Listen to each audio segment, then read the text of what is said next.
그러므로 너희가 그리스도와 함께 다시 살리심을 받았으면 위의 것을 찾으라. 거기는 그리스도께서 하나님 우편에 앉아 계시느니라. 위의 것을 생각하고 땅의 것을 생각하지 말라. 이는 너희가 죽었고 너희 생명이 그리스도와 함께 하나님 안에서 감추어졌습니다. 아멘. 당신이 가장 행복할 때 교회를 생각하시기를 축복합니다. 인사합시다. 맛있는 거 먹을 때 꼭 교회를 생각하셔서 최소한 소그룹 공동체와라도 같이 나눠 드시기를 축복합니다. 그게 진짜 배부르고 좋은 거죠. 그죠? 자, 우리가 섭리에 대해서 듣고 있습니다. 섭리. 그래서 여러분 오늘 그 한글 주보 보면 섭리란 뭐라고 되어 있냐면 감추어진 인생이다 그랬고, 영어 성경에도 그랬습니다. 그래서 The life is hidden in God 이렇게 제목이 있습니다. 우리가 인생을 사는데, 그러니까 인생이라는 게 막 열심히 살아요. 뭐 뭘도 사고 뭐도 팔고 뭐도 지키려고 하고 막 그래요. 그런데 실상은 모르고 살더라. 예. 온유 엄마가 지금도 그 육아일기 써요? 이제 안 써요. 제가 그 예전에 온유네 집에 신방 갔을 때, 온유야 그 일기장 본 적 있어? 엄마가 쓴 육아일기장 본 적 있냐고. 뭔 소린지 몰라? 한번 봐봐. 보면 너 엄마한테 성질 부리면 안 돼. 알겠지? 온유이 좀 특이한 거지. 이게 주말 캠프 가면 저희 그 명절에 보면 큰아버지 누워서 그냥 드시고 눕고 그러거든요. 그냥 집안 모든 여자들이 왼수예요. 설거지도 안 해, 청소도 안 해, 먹고 눕고 그런 우리 큰아버지를 뵙는 듯한 느낌. 근데 그렇게 육아일기를 정말 기절할 만큼, 여러분도 한번 가서 보세요. 박물관에 유물을 보는 것 같은 느낌인데, 그래도 모릅니다. 온유가 누군지 자기가 누군지. 섭리를 알 때만 우리가 하나님의 뜻을 알고 복되게 사는 줄을 믿습니다. 그래서 우리가 이 섭리를 알아야 된다. 그러려면은 그러니까 우리가 이제 욥기에서 말하는 것처럼 하나님의 공의를 알아야 되는데, 성령 하나님으로만 가능하다. 이제 이런 말씀을 붙든 나눴고요. 그런데 이 섭리를 아는 데 있어서 문제가 있어요. 이게 문제가 뭐냐면, 여러분 그 섭리를 알기 위해서 특이점을 넘어가야 된다라고 말씀을 드렸는데, 특이점을 넘어가는 것이 하나님께서는 틀린 방법으로도 일을 하신다 이겁니다. 틀린 방법으로도 일을 하신다. 이거는 뭐 초신자한테 이렇게 하나님께서 가르치시거나 말씀하지 않으시고, 그래도 이제 어떤 중심이 하나님을 위해 살고 싶다. 뭐 적어도 이제 박수영 자매가 남편도 태원이도 부모님도 심지어 나도 다 하나님의 것이다 라는 이 중심이 있어서, 그 배가 벨로스터라고 그러나요? 제가 그 이름을 까먹었는데 배 중심에 무게 잡는 추가 있대요. 그래서 웬만큼 옆으로 이렇게 파도가 배를 때려도 뒤집히지 않게 하는 추가 있대요. 하나님 중심의 추가 딱 박수영 자매 안에 있어서 가끔 속상하고 가끔 두렵고 가끔 힘들어도 하나님 중심으로 오뚜기처럼 다시 이렇게 딱 오는 그 정도가 있을 때, 이제 하나님께서 얘야 하나님의 뜻은 말이야 이렇게 해도 되는 거야 라고 이제 우리에게 말씀하시는데, 그런 내용이 성경에 보니까 하나님은 틀린 방법으로도 일을 하신다. 그래서 그런 내용들을 율법과 은혜로 깊이 있게 다룬 것이 욥기다. 한국 사회가 하나님께서 복을 줬어요. 정말 역사에서 유례가 없는 일이잖아요. 원조를 받던 나라가 원조를 하는 나라로. 그런데 이제 다시 한번 하나님께서 어떤 그 변곡점을 주시려고 하는 것 같아요. 그러니까 우리나라가 참 시스템으로나 어떤 본질적으로나 이렇게 이제 어려운 시기를 보내는 것 같아요. 경제적으로도 그렇고. 그런데 이럴 때 우리가 이제 과거에서 배우듯이 우리나라가 국권을 빼앗기고 정말 처참한 상황 속에서 교회가 들어왔고, 그래서 이 지난주에 우리가 우연히 이제 제자도 하면서 형제들하고 얘기하다가 좀 특이한 걸 얘기했어요. 왜냐하면 그날 참 하나님께서 은혜를 주신 게, 그때 뭐 실명을 말씀드리면 재홍 형제랑 여기 우성 집사님이 두 분 계셨는데, 성경을 배우는 게 너무 재밌다는 거예요. 그러니까 이건 정말 뭐 어떤 구체적인 이유가 있어서라기보다 그냥 하나님께서 임재하셔서, 이런 거 있죠. 좋은 사람하고 먹으면 뭐든지 맛있는 거. 예, 그런 느낌의 말씀 잔치였어요. 그러니까 사실 제가 이렇게 이제 여러분들하고 말씀 나눠도 참 민망할 정도로 어려울 때가 있어요.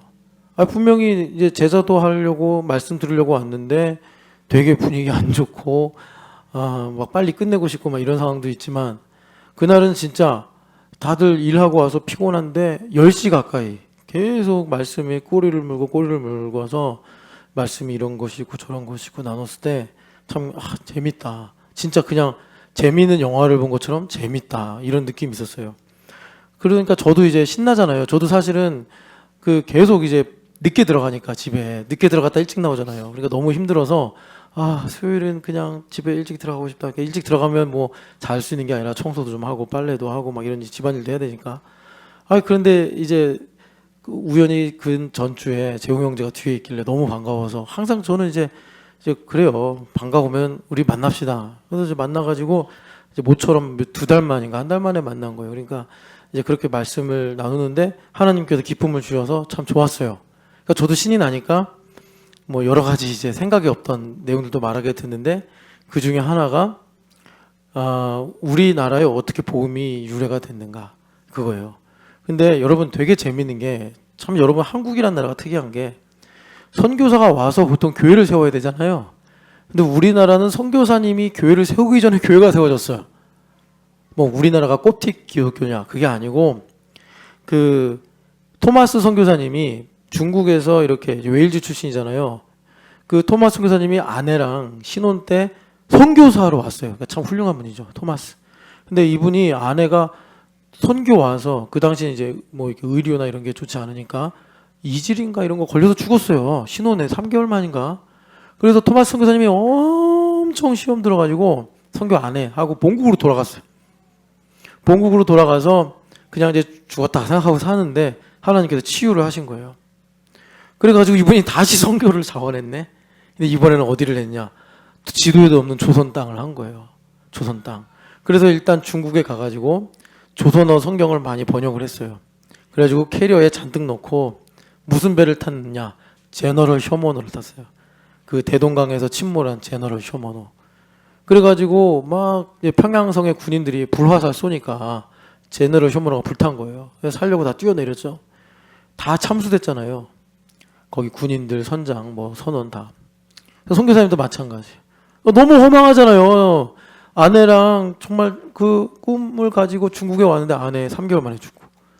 토마스 선교사님이 이제 돌아가서 나 이제 아내 하고 그랬는데 하나님께서 또 사랑하시고 치유하셔서 하나님의 뜻이 거기에 있구나 해가지고 조선 땅에 정말 조선어 성경을 열심히 중국에서 번역을 해가지고 짠 하고 왔는데 뭐야 배에서 끝났어 선교가.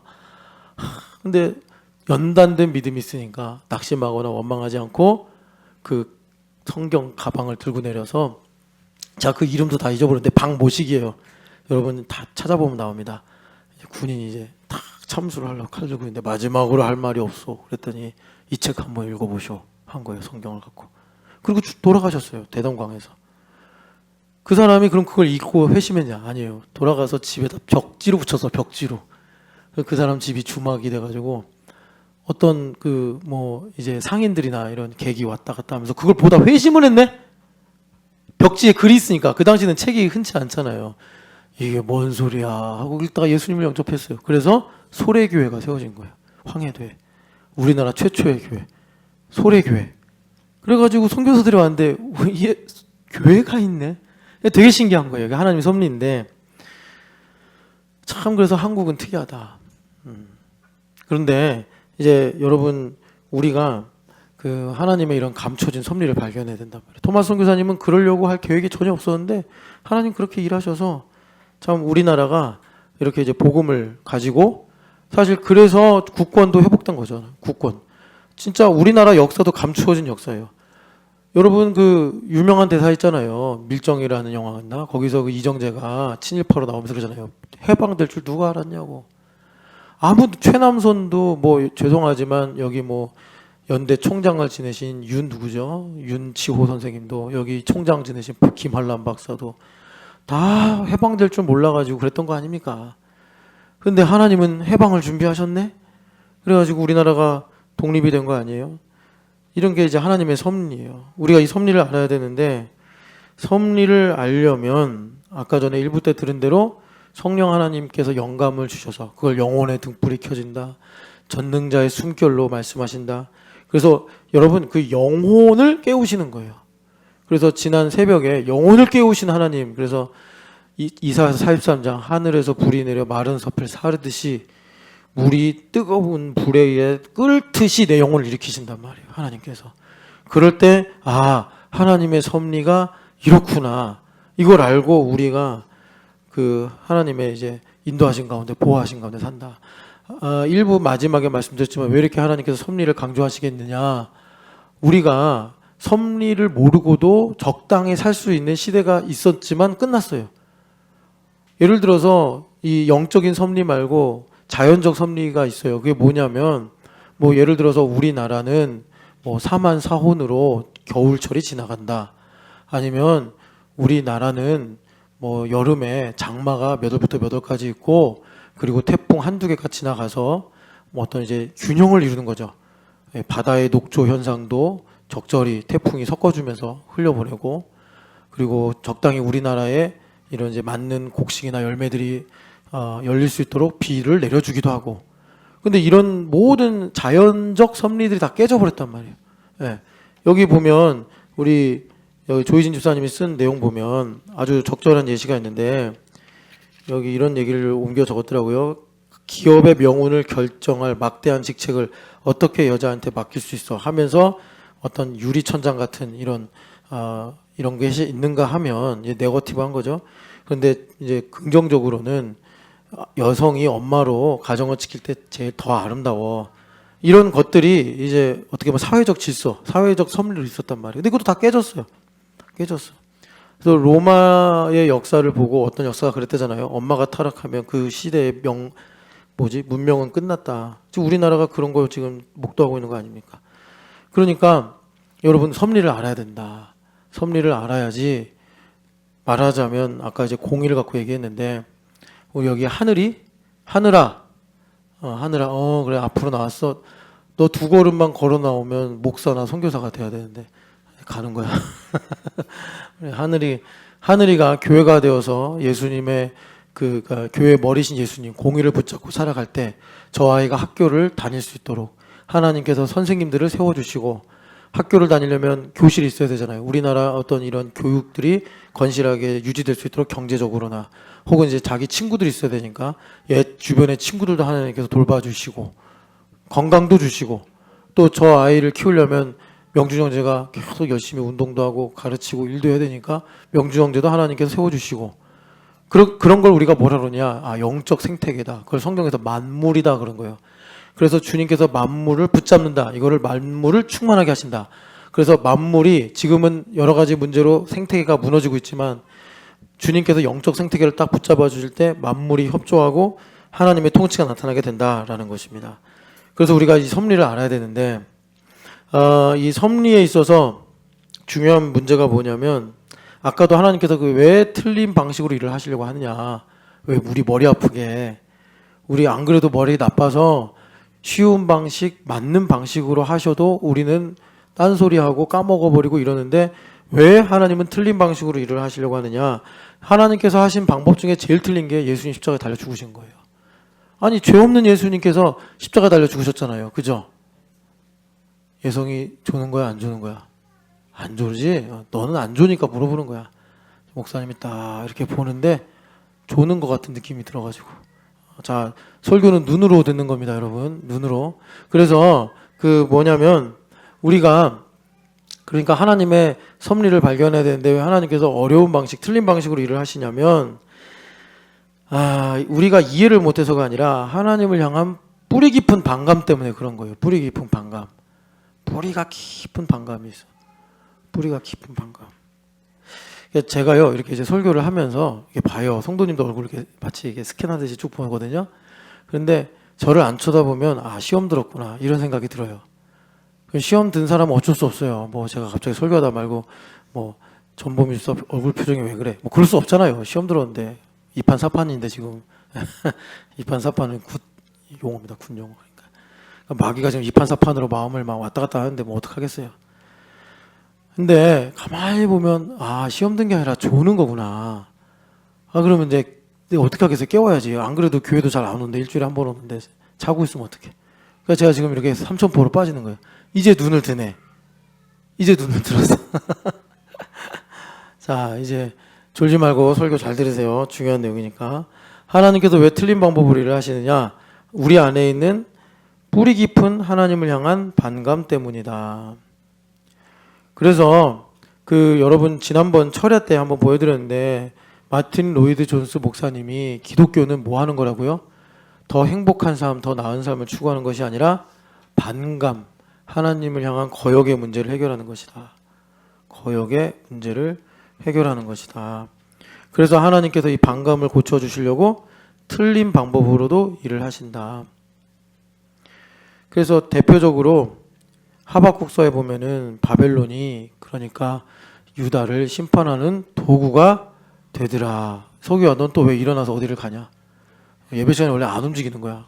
쉬하고 싶어도 좀 참아. 2학년은 참을 수 있어.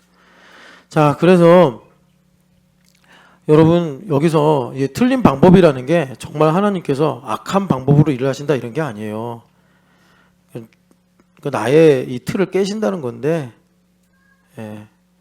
그래서 저 신명기 29장 29절 보겠습니다. 신명기 29장 29절. 신명기 29장 29절 말씀. 같이 읽겠습니다. 29장 29절. 감추어진 일은 우리 하나님 여호와께 속하였거니와 나타난 일은 영원히 우리와 우리 자손에게 속하였나니 이는 우리에게 이 율법의 모든 말씀을 행하게 하려 하심이라. 아멘. 그러니까 틀린 방법으로 일을 하신다는 것은 하나님께서 감추어진 일을 하신다. 감추어진 일을 하신다. 알 수가 없어요. 그래서 여러분이 주의해야 될 게 뭐냐면 칼럼에 제가 좀 썼는데 무슨 일로 크리스찬들이 모여가지고 뭐가 맞을까 얘기하는데 갑자기 어떤 사람이 이게 하나님 뜻이 아닙니까? 이런 말을 할 때가 있어요. 하나님의 뜻이라고 단정하면 안 됩니다. 적어도 이 모두가 크리스찬인데 그럼 모두가 뭐 하나님 뜻 아니기 때문에 몰라서 논쟁하는 거 아니잖아요. 그죠? 서로가 자기를 잘 성찰하면서 깊이 있게 대화를 나눌 때 하나님의 뜻이 발견되는데 좀 성질 급한 사람들이 이게 하나님 뜻 아니냐 이래가지고 나머지 모든 사람의 입을 다물게 할 때가 있어요. 그런데 그 아래도 그렇지만 그렇다고 그러면 하나님의 뜻을 가만히 있어. 그거는 들리만 하나님의 뜻을 그러면 우리가 없다고 생각하고 살아야 되냐? 실제로 그래서 반대급부로 하나님 뜻을 전혀 안 얘기하려는 크리스찬들도 있어요. 뭐 누가 하나님 뜻이다 그러면 막 되게 싫어하고. 그런데 여러분 목사나 부모님이나 공동체 리더는 하나님의 뜻을 얘기해야 돼요. 그래서 이런 사람들은 하나님께서 큰 믿음의 분량을 요구하시죠. 그러니까 여러분들이 조희진 집사님의 이 이야기를 참고하면서 본질적으로 중요한 건 뭐냐면 굳어지는 마음을 갖지 않는 겁니다. 하나님의 뜻을 먼저 말하지 않든 아니면 내가 리더가 책임자가 돼서 하나님의 뜻을 말하든 우리 마음이 굳어져 버리면 안 돼요. 그래서 하나님께서 이 감추어진 일로 역사하시면서 사실 무엇을 우리한테 이루시냐면 이 반감의 문제를 치유하십니다. 그러니까 반감을 가지기 때문에 우리 마음이 굳어지는 거거든요. 우리가 이렇게 이제 굳어지는 걸 완고하다라고도 말하잖아요. 완고하다. 그러니까 제가 그러는 거예요. 설교는 여러분 눈으로 듣는 겁니다. 왜 그러는 거예요? 마음이 굳어져 버리면 안 들려요. 안 들려요. 그러니까 조는 거야 뭐 어쩔 수 없잖아요. 깨우고 냅두는데 마음이 굳어져서 안 들리는 거는 저도 뭐 어쩔 수 없어요. 그래서 여러분 이 문제, 이 마음이 굳어지는 문제는 진짜 제가 이거는 솔직히 말해서 1대1로 제자도 할 땐 제가 터치 못해요. 왜냐하면 가만히 있어. 너 이거 하나님 떨어뜨리신 이유는 설교만 들어라 이런 거야. 그러니까 마르다처럼 밥 지으려고 막 분주하게 생각하지 말고 마리아처럼 목사님의 설교만 들어라. 그러니까 채율이가 시선을 목사님만 쳐다보면 돼. 알겠어요? 네, 그래요. 그리고 어른이 얘기하면 네 이렇게 대답하는 거야. 알겠어요? 그래. 낙심하지 말고. 자, 목사님 봐. 여기. 자, 그러니까 여러분 하나님께서 이 굳어짐의 문제는 어느 날 제가 건드릴 때는 있어요. 그런데 그런 날은 진짜 진짜 큰 이제 그 뭐라 그럴까, 큰 일이라기보다 좀 아픈 날이에요, 아픈 날. 그러니까 여러분 설교 중에 똑같은 말씀이잖아요. 말씀 듣고 여러분들이 선택하면 되는데 이제 고집을 쓰니까 1대1로 만나가지고 이 문제를 다루는 거죠. 근데 다뤄도 잘 안 되더라고요. 제가 해보니까. 그러니까 하나님께 기도하고 맡겨드리는 게 제일 좋은 것 같아요. 왜냐하면 이게 상당히 본질적인 문제거든요. 굳어지는 거. 본질적인 문제예요. 그래서 이거의 반대가 뭐냐면 내 마음은 온유하고 겸손하냐 하는 예수님의 마음이에요. 예수님은 누구를 봐도 마음이 굳어지지 않으셨어요. 온유하고 겸손하니. 겸손. 온유. 예수님 마음 가지라고. 알겠어요? 전 온유. 너도 마찬가지야. 야, 어른이 대답하면 네 하는 거야. 알겠어요? 버티기로 들어가네. 웃었어요, 지금. 알면서. 좀 특이한 캐릭터네. 네 친구 되게 특이해. 목사님이 대답하는 거 그랬더니 가만히 있어. 그래서 내가 야, 특이한 애더니 한번 씩 웃고 말아. 이거 무슨 여유지? 어렵다. 자, 이건 다 차정원 자매 책임이에요. 할아버지가 성원이라고 이름을 지으려고 그랬는데 엄마가 온유로 이름을 짓는다고 단톡방을 나가버리는 바람에 온유가 이런 연단을 받고 있는 거예요. 엄마가 책임지시기를 축복합니다. 시아버지대로 했어야지 되는데. 자, 네 이름이 원래 이렇게 된 거야. 너 복 받은 거야. 너 할아버지 선교사님이 된 거야. 물론 얘도 선교사님이 할아버지고 그런 거야. 자, 그래서 여러분 하나님께서 하나님께서 감추어진 일로 역사하신다는 데서는 되게 중요한 이 전제가 있는데 이 신명기 29장 29절 말씀이잖아요. 신명기 29장 29절은 40년을 정리하면서 하신 말씀이에요.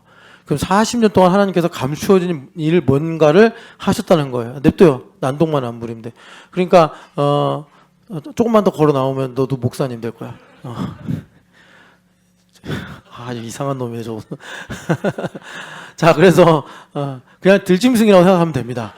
우리가 세렝게티에 있고 지금 이렇게 영양이 왔다 갔다 하고 원숭이가 왔다 갔다 한다. 그냥 보시면 됩니다. 사람 물거나 그러지 않으니까 괜찮아요.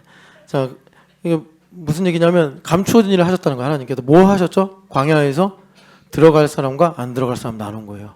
그 들어간 사람들은 뭐예요? 여러분 히브리서 4장 보세요. 히브리서 4장 보면은 이 광야 시절을 염두에 두고 이제 그 다윗 왕이 시편에서 95편인가 거기서 이제 하신 말씀을 갖고 쭉 설교를 하시는데 11절 읽어보겠습니다. 그러므로 우리가 저 안식에 들어가기를 힘쓸지니 이는 누구든지 저 순종하지 아니하는 본에 빠지지 않게 하려 함이라. 아멘. 그러니까 우리 보고도 지금 너희가 마음을 완고하게 하면 안 된다. 안식에 들어가기를 힘써야 된다. 마음이 굳어지려고 그러면 어떻게 해야 돼요? 영혼을 깨워야 된단 말이에요. 마음이 굳어진다는 거는 여러분 느낌적으로는 뭐 감정도 있고 여러 가지 뭐 주장도 있겠지만 근본적으로 우리는 크리스찬이잖아요. 영혼이 살아있는 사람들이에요. 그러니까 내 영혼을 깨우면 돼요. 내 영혼을 깨우면 그런 모든 문제들이 마치 캄캄할 때 전등을 켜가지고 어둠을 몰아내는 듯이 사라져요.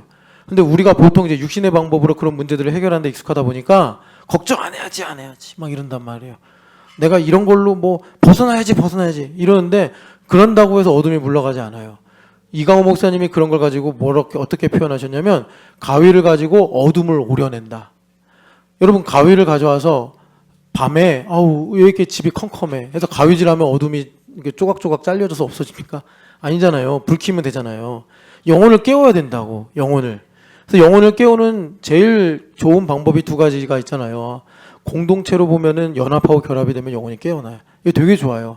저도요, 여러분, 저도 사람인데 왜 영혼이 잠잘 데가 없겠습니까? 그런데 참 감사한 게 여기 가빈이, 보배, 예성이 있지만 얘네들이 저 오면 그렇게 반갑게 인사를 해줘요. 예수님 인사하는 거잖아요. 영혼이 깨어나. 근데 보통 사람들이 어때요? 교회 오기 싫고 뭔가 하나님 앞에 반감이 생기고 어려우면 교회를 더 안 와. 제가 그래서 배운 진리가 있어요. 그럴수록 교회 와야 되는구나. 막 설교하기도 싫고 목회하기도 싫고 막 교회 사람 다 왼수같이 보이고 그럴 때 교회를 오면 얘네들이 막 목사님 하고 안아주고 막 인사하고 그래. 그러면 어느 순간에 어둠이 사라져. 여러분 이게 영혼이 깨어나는 거예요. 이런 게 영감을 받는 거예요. 제가 잘하고 있는데 이게 이런 게 이상하잖아요. 잘하고 있어 최고. 맛있는 거 먹을 때 누구를 생각하라고? 교회 생각하세요. 자, 그래서 그런 게 있고요. 두 번째는 그것도 좋은 방법이에요. 개인적으로 꾸준히 듬성듬성하는 게 아니라 꾸준히 성경 말씀과 기도로 사는 거예요. 하나님을 만나면서. 그래야지 우리 영혼이 깨어나. 영혼이 깨어나면 마음이 굳어지는 거 금방 없어져요. 자, 히브리서 4장 7절 말씀 같이 읽어보겠습니다. 오랜 후에 다윗의 글에 다시 어느 날 정하여 오늘이라고 미리 일같이 일렀으되 오늘 너희가 그의 음성을 듣거든 너희 마음을 완고하게 하지 말라 하였나니. 아멘. 오랜 후에가 뭐겠어요? 그 신명기 29장 그때로부터 오랜 후에 다윗이 왕이 돼가지고 시편 95편을 쓰는데 그때 뭐라고 그러냐면 다시 어느 날을 정하여 오늘, 그러니까 우리로는 매일이죠. 매일마다 특별히 이제 매일에서 꼭지가 되는 주일이 되면 너희가 그의 음성을 듣거든. 전능자의 숨결이든 이게 영혼의 등불이든 성령 하나님께서 영감을 주실 때 너희 마음을 완고하게 하지 말라 이 말입니다. 그래야지 가나안에 들어간다. 주님께서 우리에게 말씀하시는 거예요. 그래서 주님은 지금도 갈라치기를 하세요. 이 갈라치기가 뭐냐면 알곡과 쭉정이를 나누시는 거예요. 알곡과 쭉정이를 나누시는 거예요. 재울이 잘 듣고 있지? 네. 자, 그래서 주님께서 지금도 알곡과 가라지를 나누신다고. 그러면 여러분들이 이렇게 생각할 수 있잖아요. 기분 나쁘네. 내가 가라지인가? 그렇게 생각하지 마시고 알곡인 나를 내가 정말 내가 볼 때도 이게 알곡인가? 가라진가 헷갈리는데 우리 주님은 한 톨도 흘리지 않고 살리시겠다고 하시면서 지금도 나를 지키시고 보호하시는구나.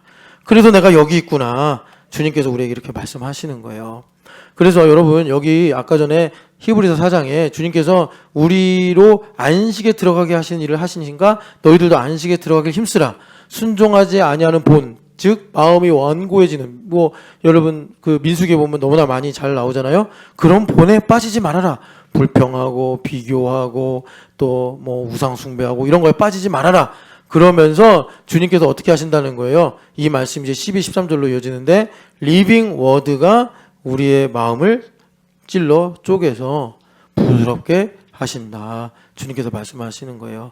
그러니까 이제 주님께서 영감을 주실 때 여러분 여기서 중요한 게 있는데 이게 뭐가 중요하냐면 그러니까 주님께서 정성적인 문제를 정량적으로 우리에게 다루신다는 것입니다. 이거를 우리 신촌여학교는 교회됨이기 때문에 너무나 많이 강조하는데도 많은 분들이 좀 이 문제를 잘 다루지를 못해요. 그러니까 예를 들어서 우리 교회가 믿음의 백번으로 고백하는 것이 영적인 배경에, 그러니까 현실에는 반드시 영적인 배경이 있다. 이런 내용이잖아요. 그러니까 영적인 배경이 있다라는 게 정성적인 문제예요. 여러분들 다 영적 배경이 있어요. 내가 볼 수 없지만, 내가 만질 수 없지만 영적인 배경이 있다고. 다 잠자는 시간마저도 내가 죄를 지을 때도 다 영적인 배경이 있어요. 그걸 이제 우리가 보통 하나님 나라다 이렇게도 말하고 예수님이다 이렇게도 말하는데 이 영적인 배경이 있는데 이 영적인 배경이 그러니까 현실의 문제로 온다는 거예요. 자, 부부가 어떤 것을 선택하는 문제를 들고 갈등을 해요. 그러면 이것을 해결하는 문제는 이 현실에 있지 않고 영적인 배경에 있다. 이 영적인 배경이 다시 말하면 우리와 하나님과의 관계인데 내가 하나님과의 관계를 가지고 말한다는 건 하나님께 더 가까이 간다는 거예요. 그래서 하나님과 가까이 가게 되면 어떻게 되는 거죠? 현실의 문제가 해결되는 거예요. 풀려지는 것입니다. 돈 문제가 있어요. 하나님께 가까이 가면 해결되는 거예요. 내가 어떻게 하면 돈을 잘 벌고 어떻게 하면 수익이 많이 나는가, 이거 방법을 찾는 게 아니라 하나님과 가까이 가면 하나님께서 이 필요나 모든 걸 채워주신다라는 것입니다. 또 이런 게 뭐가 있냐면 하나님 나라, 여러분 다 하나님 나라, 하늘나라 가길 원하시죠? 이미 들어가서 살고 있다고도 말씀하고 이제 궁극적으로는 죽음 이후에 우리가 하나님 나라 가운데 들어가는 건데 이 하나님 나라를 우리가 어떻게 맛보고 경험하고 소유하느냐? 교회가 되어서. 그러니까 여러분 여기 계신 분들에게는 교회가 뭐예요? 대신동 125-17번지란 말이에요. 신촌영학교회라고 정량화해서 하나님 주시는 거예요. 하나님 나라를. 그러니까 여기가 천국이 아니면 여러분 하나님 나라 없는 거예요. 그게 여기서 메고 풀면 저기서도 메고 풀린다라는 말씀이에요. 그러니까 여기 왔는데 빨리 집에 가고 싶고 여기 왔는데 만사가 귀찮고 그러면 그게 뭘 가리키는 거죠? 내가 지금 소속이 어딘가 점검을 해야 될 때다. 주님께서 우리에게 정량화된 교회를 통해서 말씀하시는 거예요. 우리는 크리스찬이기 때문에 본질이 영혼에 있습니다. 영혼이 잘된 같이 범사가 잘 되고 강건하기를 원하노라. 영혼이 잘 돼야 돼요. 영혼이 잘 된다는 게 뭐예요? 마음이 평안한 게 아니라 하나님과 가깝다는 거예요. 그러면 마음이 평안해지고 내 마음에 기쁨이 있는 거예요. 그런데 내가 마음을 평안하게 만들 방법이 뭔가? 내가 내 마음을 기쁘게 할 방법이 뭔가? 이렇게 가버리면 이게 뒤집어져 버려서 하나님 나라가 아니라 세상에 끌려가 버린단 말이죠. 이런 것 중에 또 하나가 뭐냐면 지금 우리 마음이 굳어지면 안 된다는 말씀 드리는 거예요. 왜냐하면 굳어지면은 하나님의 감추어진 일이 이제 쭉정이를 뽑아내서 불로 던지는 낫이 돼버린다고. 알곡을 구원해서 하나님께서 곳간에 드리는 구원의 칼이 아니라 쭉정이들을 뽑아내서 한단 말이에요. 그러니까 여러분 우리가 이제 지금 말씀을 듣는다. 우리는 리빙 워드, 살아있는 하나님 말씀을 믿는 거지 문자나 단어를 가지고 우리가 예수님 만나는 거 아니잖아요. 우리 교회에서 정말 중요한 게 뭐냐? 리얼리티예요. 리얼리티. 그래서 예수님과 인격적 관계의 리얼리티다. 이 리얼리티를 여러분 주님께서 뭐라고 하셨죠? 예수님의 살과 피다 그랬단 말이에요. 살과 피다. 예수님의 살과 피를 먹는다. 내가 하나님 말씀을 리빙 워드로 듣는다. 오늘 이제 주일에 예수님의 말씀을 리빙 워드로 듣는다. 그럼 어떻게 되냐면 내가 살아가는 육체, 인생이 예수님의 살과 피, 예수님의 인생으로 보여져야 된단 말이에요. 그게 리얼리티라고. 그래서 제가 철회 때 여러분들에게 말씀드렸지만 성경을 안 읽기로 작정한 것도 문제고 10년 동안 성경을 왜 이렇게 안 읽냐 제가 이렇게 말씀드리면서 동시에 성경을 읽어도 문자와 문장으로만 읽으면 뭐하냐. 예수님의 살과 피로 내가 이것을 먹고 호흡을 하고 마시고 그래야지 우리가 이 말씀의 리얼리티를 봐야 되지 않냐. 지금 우리가 이 섭리에 관한 말씀을 듣는데 이 섭리가 뭐냐면 리얼리티를 찾는 거예요. 리얼리티를. 그래서 이 리얼리티를 우리가 말씀을 읽을 때 이게 먹는 일이 되고 마시는 일이 돼가지고 우리의 살과 피가 되어서 내 인생이 아니라 예수님의 인생이구나 이렇게 보여져야지 지금 혼돈이 오고 가는 이 세상 속에서 변하지 않는 하나님의 섭리 가운데 살아갈 수 있다라는 것입니다. 그래서 리빙 워드의 정량화된 내용이 뭐냐면 바로 코이노니아입니다. 코이노니아. 그러니까 우리가 뭐든지 간에 봉사하든지 서로 교제하든지 양육을 하든지 예배를 하는 건지 뭐든지 간에 이걸 다 포함하는 것을 요한일서에서 코이노니아라고 하는데 하나가 되는 거란 말이에요. 하나 되는 거. 그러면 삼위일체 하나님 안에 들어간다. 그래서 주님께서 리빙 워드로 역사하셔서 우리를 승리하게 하시고 굳어진 것이 있으면 관절 골수를 찔러 쪼개서 우리를 부드럽게 하셔서 주님께서 우리 가운데 하나님의 섭리가 이루어지도록 하시더라라는 것입니다. 그래서 여러분 예수님께서 이제 섭리를 발견하게 하시려고 어떻게 했냐면 자 요한복음 12장 보세요. 요한복음 12장 보면 주님께서 우리에게 이렇게 말씀하셨어요. 요한복음 12장 35절 36절 말씀 같이 읽겠습니다. 예수께서 이르시되 아직 잠시 동안 빛이 너희 중에 있으니 빛이 있을 동안에 다녀 어둠에 붙잡히지 않게 하라. 어둠에 다니는 자는 그 가는 곳을 알지 못하느니라. 너희에게 아직 빛이 있을 동안에 빛을 믿으라. 그리하면 빛의 아들이 되리라. 아멘. 자, 이 말씀은 1차적으로 제자들한테 하신 말씀인데 제자들한테 이 말씀을 주실 때는 예수님 십자가에 달려 죽으실 거니까 예수님께서 그렇게 고난당하시기 전에 너희가 하는 내 말을 믿고 빛의 자녀가 되라. 이 말씀입니다. 주님께서 하시는 말씀은. 그런데 이제는 예수님께서 이 지상에 계시거나 우리가 제자들처럼 예수님을 이렇게 눈으로 보고 직접 듣는 게 아니라 교회가 되어 사는 거잖아요. 그러니까 우리에게 주시는 말씀은 뭐겠어요? 교회가 빛의 영역인데 예수님께서 빛으로 오신 것처럼 빛의 영역인데 내가 교회가 되어서 예배하고 봉사하고 은혜를 받을 수 있는 시간이 여러분 우리가 언젠간 다 죽듯이 다 한계가 있습니다. 다 한계가 있어요. 그러니까 무한정이 아니라는 거예요. 주님께서 이렇게 빛의 영역에 있는 시간들을 주실 때 그냥 일반적인 얘기를 드리면 여러분 우리 다 늙잖아요. 전도서에서 말씀하는 것처럼 늙어버리면 우리 인생에 아무낙이 없다 그래요. 그러니까 아무낙이 없다는 거는 아무리 맛있는 걸 먹어도 마음에 감동도 없고 아무리 아름다운 걸 봐도 우리가 신선한 마음이 들지 않는 그런 때가 온단 말이에요.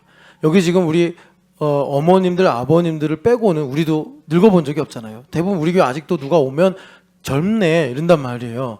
그러니까 여행도 가고 싶고 뭐 쇼핑도 하고 싶고 뭐 어디 가서 좋은 일도 하고 싶고 뭐 이런 마음들이 있는데 인생이라는 게 늙어지면 이제 몸이 아픈데 어딜 가요. 속도 소화도 안 되는데 뭘 맛있는 걸 먹어요. 그런데 이런 것들이 그냥 육체적인 요소만이 아니라 영적으로도 그런 모든 것들이 함께 진행이 돼서 마음이 여러분 완고해집니다. 그래서 그 후로는 말씀일 전에도 뭐 예를 들어서 일본의 붕을 위해 기도합시다. 그럼 젊은이들은 우와 일본의 붕을 위해 주님 기도합니다 막 그러는데 이제 아무나기 없다고 하는 그런 때가 오면 붕이 일어나든 말든 이런 마음이 되는 거예요. 그런데 이게 꼭 어떤 물리적인 시간에 의해서만 그런 게 아니라 벌써 이미 나이는 아직 한참 젊은데도 그렇게 마음이 늙어버리는 영혼도 있어요. 그래서 우리 북한을 위해 기도합시다. 그래도 뭐 나랑 상관없는데 북한이 뭐 통일돼 가지고 거기에 있는 애들이 뭐 복음 들어봐야 뭔 소용이냐. 그러니까 완전히 진짜 그냥 하루하루 사는 그런 모양으로 전해져 버린단 말이에요. 우리 인생에 그렇게 한계가 있단 말이에요. 그러니까 주님께서 뭐라고 그러시냐면 빛이 있을 동안에 각자가 얼마나 빛이 비추는 시간이 부여되는지 몰라요. 앞으로 10년이 남았는지 30년이 남았는지 모르는데 그럴 동안에 빛을 믿으라. 이 빛을 믿으라는 건 뭐냐면 자 빛이 비춰져요. 여러분 빛이 비춰질 때 기분 나쁘면 아 내가 아직 빛이 있을 동안이구나 이거예요. 그러니까 요한복음 3장 19절 보면은 예수님께서 빛으로 오셨는데 빛으로 오신 예수님께서 어둠에 있는 사람들에게 빛을 비추니까 뭐가 드러납니까? 어둠이 드러나요. 어둠이 드러나니까 기분이 좋다 안 좋다? 안 좋다. 그런데 오늘 여기 칼럼 마지막에 쓴 것처럼 나에게 속한 자는 그러니까 진리에 속한 자는 내 음성을 듣느니라. 그러니까 빛으로 더 나와서 내 안에 있는 이 어둠이 빛인 것을 이제 주님께서 보여주시고 깨닫고 알고 살아간단 말이에요. 치유받는 거죠. 그런데 이제 요한복음 3장 19절 보면은 많은 사람들은 어둠이 드러날 때 기분이 나빠가지고 더 어둠으로 들어갔다. 그래서 그것을 사람의 영광을 사랑한다. 뭐 이렇게도 요한복음에 말하고 그리고 그들은 뭐 내 백성이 아니기 때문이다. 막 이렇게도 말씀하고 그래요.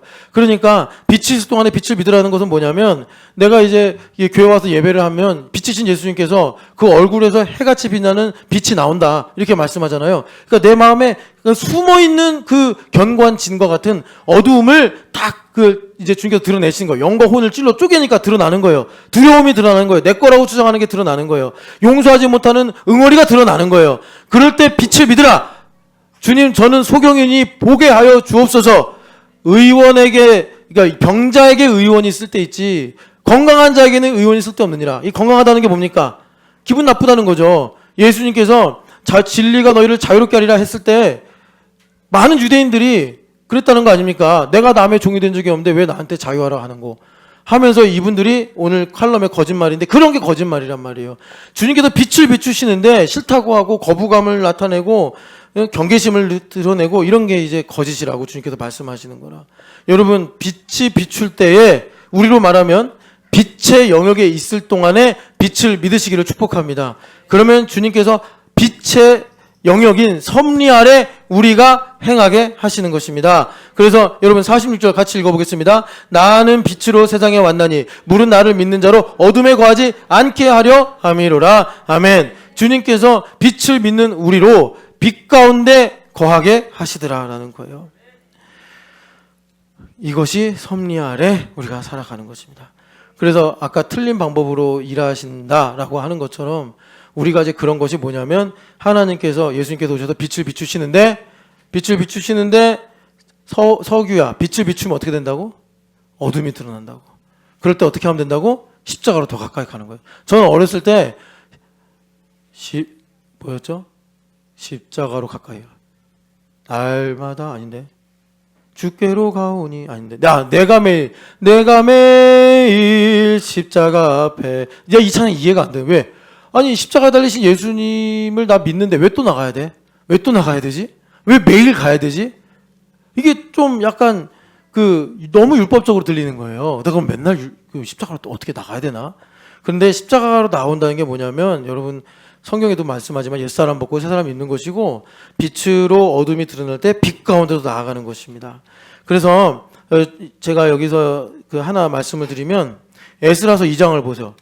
새벽에 나오신 분들 에스라 2장 제가 한번 말씀드렸잖아요. 여기 족보가 그냥 뭐 무슨 몇 대 손이다 이런 게 아니라 이게 하나의 스토리다 해가지고 에스라 2장 보면은 여러 다양한 사람들이 나오고 거기에 이제 느디님 사람도 있고, 이 느디님 사람들은 사실은 여호수아 장군 때 기브온 거민들처럼 그냥 우리가 쫓겨나긴 싫으니까 그냥 노예로 살겠습니다 했던 사람들인데, 그 사람들을 여호수아가 가만히 생각해 보니까 노예로 너무 이렇게 낮추기는 그렇고 해서 성전을 섬기는 사람들, 장작 패는 사람들로 이제 이 느디님 사람들이 시작을 했는데, 아니 이 사람들이 성전에서 예배하는 사람들을 섬기기 위한 장작 패기를 하다 보니까 처음에는 억울하고 힘들고 속상했는데, 야, 우리 함의 자손, 구원받을 수 없는 가나안의 자손인 우리를 하나님 구원하시려고 이스라엘 백성들을 가나안 땅으로 옮기신 거고, 그 중에 우리를 이렇게 섭리하셔서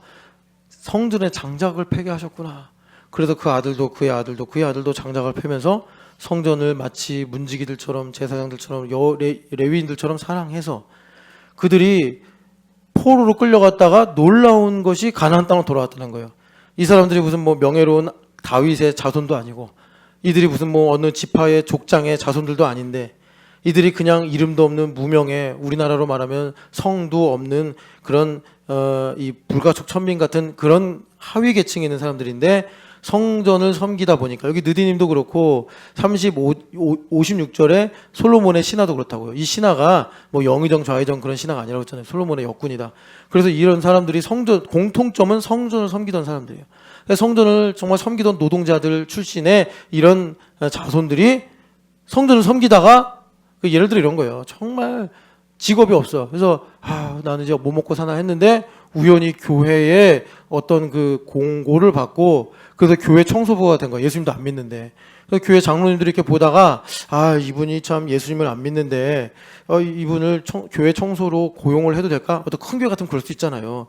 그런데 장로님들이 기도를 하고 보니까 이분 성품도 좋은 것 같고 되게 정직해 보이는 것 같고, 그래도 하나님 이분을 부르신 것 같으니까 한번 전도하는 차원에서 한번 이분을 고용해 봅시다. 그래서 그 연세가 많으신 분이 교회 청소부를 한 거예요. 하는데 하다가 이분이 맨날 찬송 소리 듣고 교회 사람들 만나고 그래가지고 회심을 하게 됐네. 이런 것처럼 솔로몬의 역군이나 이 느디님 사람들이 그렇게 이제 주님을 섬기다가 이제는 포로 귀환 공동체에 들어간 거예요. 그래서 이분들이 여기 총 몇 명이냐? 390명이 왔대잖아요. 390명이 왔는데 그 위에 보면 레위 사람들인데, 레위 사람들이 300 몇 명밖에 안 왔어. 310명도 아니야. 309명인가 하여튼 300 몇 명이 왔어요. 그러니까 여러분, 이게 참 신기한 일 아닙니까? 레위인들이 안 왔단 말이에요. 그래서 2차 포로 귀환 때 에스라서 8장 보면은, 자, 에스라가 출발하려고 그래요. 지금 너무 힘들고 어려우니까 에스라가 특단의 결정을 내려가지고 우리 다시 한번 예루살렘으로 가자 해서 사람들을 모으는데, 그러면 이제 성전을 건축해야 되는 미션이 있는 거예요, 에스라가. 그런데 성전을 건축하면 성전을 관리하고 움직이게 할 수 있는 레위인들이 상당히 필요한데, 갈 때도 309명밖에 안 갔고 2차 때도 모았는데 레위인이 없네. 이 레위인들이 안 가려고 하는 거예요. 가나안 땅 힘들다고. 거기 가면 고생할 게 뻔한데 왜 가냐 이거예요. 그래서 에스라가 여러 도시로 보내가지고 레위인들 다 찾아와. 그래서 남자만 1,700명이라서 다 계수하면 아마 9,000명 정도 될 거다라고 이제 학자들이 말하는데, 레위인들 상당히 모읍니다. 성전을 건축해야 되는데 레위인들이 안 와. 느디님 사람들, 여기 솔로몬의 역군들은 지금 그냥 1차 때 하나님께서 뭐라고 하지도 않았는데도 이들이 그냥 자식들 재산 다 정리해가지고 가나안 땅 들어가는데, 이게 하나님의 섭리란 말이에요. 하나님의 섭리. 우리가 하나님의 섭리를 봐야 된다고.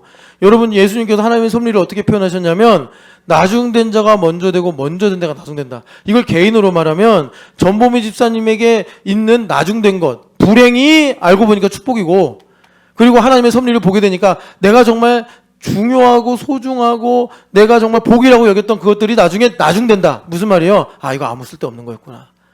하나님의 섭리를 우리가 발견해야 된다라는 것입니다. 근데 이 중에 제가 보려고 했던 건 느헤미야서 보면은, 에스라서와 느헤미야서, 이게 두 개 쌍둥이 같은 성경인데, 느헤미야서 6장을 보면은 이런 사람이 나옵니다. 18절 같이 읽어보겠습니다. 도비아는 아라의 아들 스가냐의 사위가 되었고, 도비아의 아들 여호하난도 베레가의 아들 무슬람의 딸을 아내로 맞이하였으므로 유다에서 그와 동맹한 자가 많음이라. 아멘. 자, 이게 뭐냐면, 아라라는 사람이 에스라서 2장에 보면은 그 이제 포로에서 돌아온 사람들 중에 리더예요. 그러니까 이 사람이, 자, 고레스 왕이 너희들 가나안 땅 들어가서 성전을 건축해라라고 했을 때 주저하고 갈까 말까 하고 나는 안 갈래 막 이런 상황에서, 자, 돌아가자 하면서 깃발을 든 사람이 아라란 말이야. 아라. 이 무술람은 언제 온 사람이냐면 2차 포로 귀환 때. 2차 포로 귀환 때 느헤미야가 아니라 에스라가 자 나랑 같이 갈 사람 없어 했더니 너무 안 모이는 거예요. 그래서 이 에스라가 동네방네 수소문 해가지고 지금 고민하는 사람들 설득해서 다 데려와 해가지고 이제 남자만 17,000여 명이 모였을 때 온 사람이 무술람이에요. 그러니까 이 무슬람도 그때 이제 1,700명이 모였다는 거는 뭐냐면 이 사람들은 그냥 아무개가 아니라 에스라가 그러니까 하도 안 모이니까 리더급의 사람들을 설득하고 야 당신이 아무리 바쁘다고 하고 여기도 중요한 일 있다고 하더라도 가나안 땅에 가서 주님의 일을 해야 되지 않냐 뭐 이렇게 해서 설득하고 에스라가 또 권위가 있으니까 그렇게 에스라 말 듣고 온 사람들이에요. 근데 이 두 사람이 여기 쓰여진 이유가 있는데 뭐냐면 느헤미야가 이제 하나님께 특명을 받아가지고 3차 포로 귀환 때 사람들 데리고 와서 성벽을 건축하는데 여기 기존 세력이 있고 기존 카르텔이 있는 거예요. 그래서 느헤미야를 제거하려고 그래. 느헤미야를 죽이려고 그런다고. 왜냐하면 이게 당장은 이익의 충돌인데 영적인 배경에 보면은 하나님께서 이 포로로 돌아온 공동체들 살리셔야 되는데 여러분 느헤미야서 1장 보면 사로잡힘을 면한 사람들의 형편이 어떠한지를 하나냐를 통해 들었다 그러잖아요. 그러니까 계속해서 전쟁이 일어나고 계속해서 수탈이 일어나서 이 공동체가 유지가 안 되는 거예요. 그래서 느헤미야가 안 되겠다. 내가 여기서 민정수석인데 다른 말로 술관원인데 내가 이 지휘직분 이거 지킬 여력이 없다. 그러니까 여력이 없는 게 아니라 여유가 없다. 나는 지금 험지로 가서 우리 백성 하나님의 교회를 섬겨야겠다 해가지고 가나안 땅에 자원해서 느헤미야가 온 거예요. 그거 놔두라고 그랬다. 소리 난다.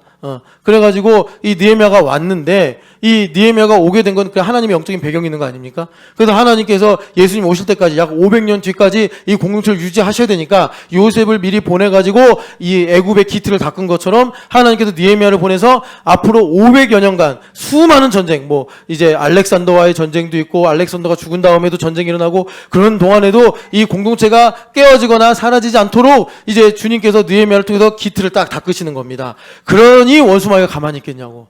느헤미야 죽이려고 그러는 거지.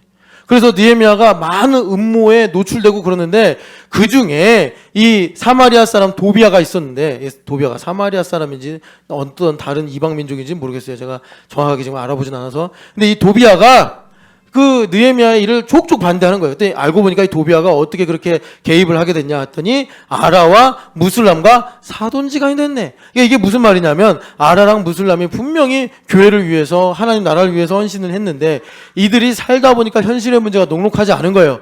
그럴 때 이 두 분이 하나님의 섭리가 무엇인지를 봐가지고 초지 일관해서 끝까지 충성했어야 되는데 이제 생활하다 보니까 마치 레위인들이 아니라 예수님 당대 때 바리새인들이나 제사장들이 예수님을 죽여야 되냐 말아야 되냐 음모를 짜잖아요. 그럴 때 어디서 뜻이 하나가 됐냐면 지금 우리가 어렵게 이 로마나 헤롯이나 또 이제 유대인들의 균형을 맞추어서 안정을 유지하면서 이 공동체를 지키고 있는데 예수라는 한 사람이 와가지고 지금 밀란이 일어나니 많이 이제 자기들이 그렇게 렌즈를 끼고 보니까 그렇게 읽은 건데 예수님 죽여서 이 공동체가 그나마 유지되는 게 좋지 않겠냐라는 명분을 만들어가지고 예수님을 죽인 거란 말이에요. 현실의 문제가 그러니까 이들의 믿음을 삼켜버린 거예요. 이들의 신앙을 삼킨 거예요. 마찬가지라는 겁니다. 아라와 무슬람이 와서 직접 해보니까 뭐 하나님 도와주는 것 같지도 않고 뭐 여전히 뭐 페르시아는 또 주변에 여러 잡족들은 기세 등등한 거예요. 야 여기서 우리가 생존할 수 있을까? 우리 아들 세대 가가지고 이거 우리 여기 왔던 거 다 수포로 돌아가는 거 아니야?